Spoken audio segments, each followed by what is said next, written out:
Time to renovate the old aluminum rocking chair. I'm using some recycled skateboard wood. I was able to get 4 slats out of every skateboard.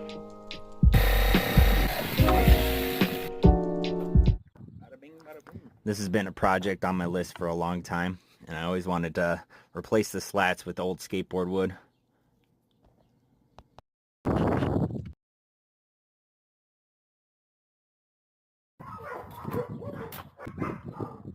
Feels good. I kept wanting to add more and more, so you'll see some accessories added here. All right, the big reveal. Check this thing out. Woo! Added some weight to it, but she folds up, folds down, even has a headrest. Added a cup holder and a little cubby hole. I think it turned out pretty sick. Thanks for watching.